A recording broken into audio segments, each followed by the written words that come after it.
there's something we call the amber light. It looks like red, but not really red. The amber light.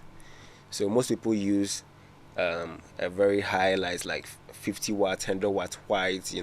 When the birds are in that, it's very stressful. It's very, very bright, so it stresses the birds. But the amber light is a very calm bulb that gives the birds a cozy environment for them to feel like they're home. Okay. Yes. So when the birds get to the site on the first day, you give them about 24 hours of light for like 3 days for them to eat and drink very well. But after that, you have to know that nature also counts.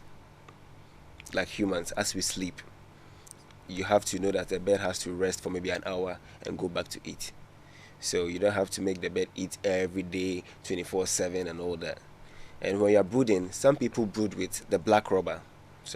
They brood with the black rubber around the coop so that the heat will be inside. But when you're using the black rubber, the bird will not really be able to see if it's morning or night outside because it's black and it's inside. They wouldn't be able to experience nature. But when you use the white rubber, which is very plain, when it's morning, it's able to see that it's morning. You can off the light in the coop and it will experience nature with the natural light.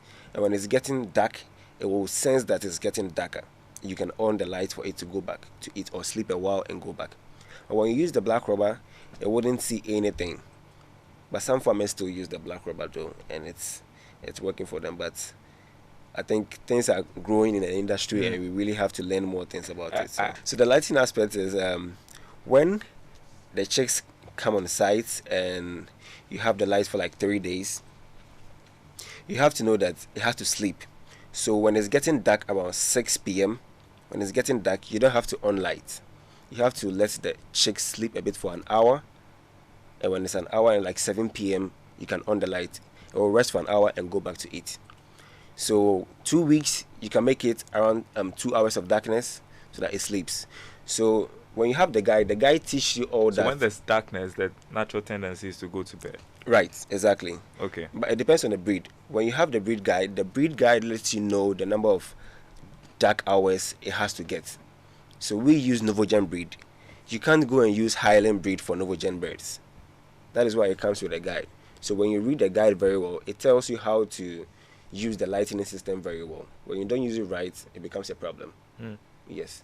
So you get a time when the bird's about 12, 13 weeks, you will get to see that the darkness and the light is the same. They sleep like we normal human beings. When it's nighttime, they sleep to the next morning.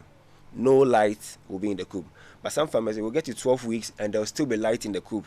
The birds will still be eating at 12 weeks. They wouldn't rest. And when you don't rest, what happens? Stress. It all comes down to proper training, doesn't it? Exactly. Yeah. So when it doesn't rest, it comes to stress. So once the lights are sorted, what next? When the lights are sorted and it gets to a time where you don't up the light again, you are done with the lightening program. And when they start to lay, you go back to the lightening program.